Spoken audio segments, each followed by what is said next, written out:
আপনি কি জানেন, আপনি চাইলে সহজেই কারো মনের কথা বুঝতে পারবেন। কিছু মনস্তাত্ত্বিক প্রসেস ফলো করে কারো মনে কি চলছে তা বুঝতে পারবেন। কেউ কি বলতে চাইছে বা কি ভাবছে তা বুঝে ফেলতে পারবেন। অর্থাৎ আপনি কারো মাইন্ড রিড করতে পারবেন। যদি আপনি ভেবে থাকেন এটি কখনোই সম্ভব নয়, তাহলে আপনাকে স্বাগতম আপনার ব্রেনের কালেকটিভ এবং কসমিক কনসিয়াস মাইন্ডের জগতে। সায়েন্টিফিকলি এটি প্রমাণিত যে কেউ চাইলে অন্যের মাইন্ড রিড করতে পারবে। শুধুমাত্র বড় বড় সাইকিয়াট্রিস্টরাই মাইন্ড রিড করার প্রসেস জানেন, কিন্তু তারা কখনোই সাধারণ মানুষদের এটি শিখান না। প্যারাসাইকোলজি এবং কালেকটিভ কসমিক কনসিয়াসের সেই প্রসেসগুলো আমি আপনাদেরকে শিখিয়ে দিব, এবং এই প্রসেসগুলো ফলো করে আপনি খুব সহজেই কারো মাইন্ড রিড করতে পারবেন। এর আগেও মাইন্ড রিড করার একটি প্রসেস আপনাদেরকে শিখিয়েছিলাম, যা দেখে আপনারা মাইন্ড রিড করতে সক্ষম হয়েছিলেন। তবে এখন এই ভিডিওতে আরো বেশি গভীরের প্রসেসগুলো আপনাদেরকে শিখাবো। প্রসেসগুলো খুবই সহজ এবং 100% কার্যকরী। চলুন শুরু করা যাক। মাইন্ড রিডিং বা কারো চিন্তা বা অনুভূতির গভীরে প্রবেশ করার ক্ষমতা মূলত মানসিক বা আপনার মনস্তত্ত্ব দক্ষতার উপর নির্ভর করে। এখানে একটি ডিসক্লেমার অবশ্যই দিতে হচ্ছে,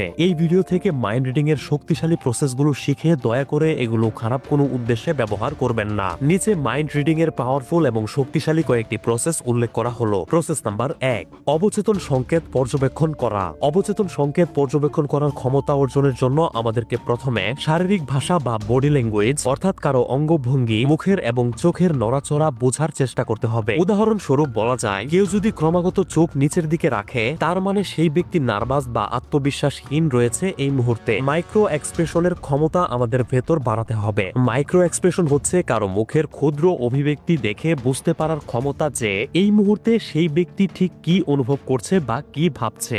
যেমন 1 সেকেন্ডের জন্য ভ্রু কুঁচকানো মানে অস্বস্তি বোধ করা। এই ক্ষমতাটি আপনি অর্জন করতে পারবেন প্রতিদিন অল্প অল্প প্র্যাকটিসের মাধ্যমে। রাস্তায় যে কোনো ব্যক্তিকে দেখার সাথে সাথেই তার মুখের মাইক্রো এক্সপ্রেশন পর্যবেক্ষণ করার চেষ্টা করুন।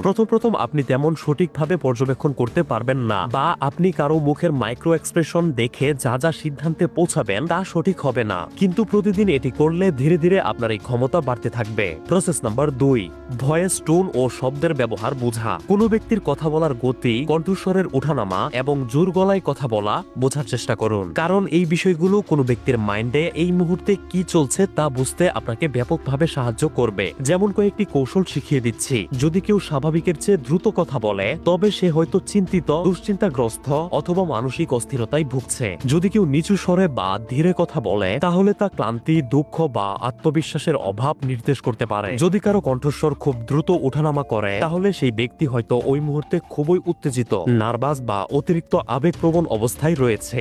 তৃতীয় প্রসেস, প্রশ্ন জিজ্ঞাসা করা এবং প্রতিক্রিয়া বিশ্লেষণ করা। তৃতীয় প্রসেসটি খুবই শক্তিশালী এবং এটি আপনাকে খুবই মনোযোগ দিয়ে বুঝতে হবে। কোনো ব্যক্তির মাইন্ড রিড করতে হলে তাকে খোলামেলা প্রশ্ন জিজ্ঞেস করুন এবং দেখুন তারা কিভাবে উত্তর দেয়, এবং সেই উত্তরগুলো পর্যবেক্ষণের মাধ্যমে বোঝার চেষ্টা করুন তাদের এই মুহূর্তের মনোভাব। যেমন কাউকে প্রশ্ন করুন যে তোমার আজকের কাজ কেমন চলছে। এই প্রশ্নটি করলে তাদের কণ্ঠস্বর, শব্দচয়ন ও তাদের কয়েক মুহূর্তের প্রতিক্রিয়া থেকে সেই ব্যক্তিদের মনের অবস্থা বোঝা সম্ভব। চতুর্থ প্রসেস, এই মুহূর্তের সামাজিক প্রেক্ষাপট বিশ্লেষণ করা। সাইকোলজি অনুযায়ী একজন ব্যক্তির আচরণ তার পরিবেশ এবং পরিস্থিতি থেকে প্রভাবিত হয়। তাই কোনো ব্যক্তির এই মুহূর্তের সামাজিক প্রেক্ষাপট বিশ্লেষণ করলে আপনি তাদের মন পড়তে পারবেন। আপনার যদি বুঝতে অসুবিধা হয়, তাহলে আমি একটি উদাহরণ দিচ্ছি যাতে আপনি সহজেই বুঝতে পারেন। যদি অনেক মানুষ একসাথে হন এবং আপনার কোনো বন্ধু হঠাৎ চুপচাপ থাকে, তার মানে সে হয়তো আত্মবিশ্বাস হারিয়েছে, অর্থাৎ সে এত মানুষের সামনে কখনো কথা বলেনি, তাই সে ঘাবড়ে গিয়ে চুপ করে রয়েছে। পঞ্চম অর্থাৎ শেষ যে প্রসেসটি শিখাবো তা খুবই গুরুত্বপূর্ণ,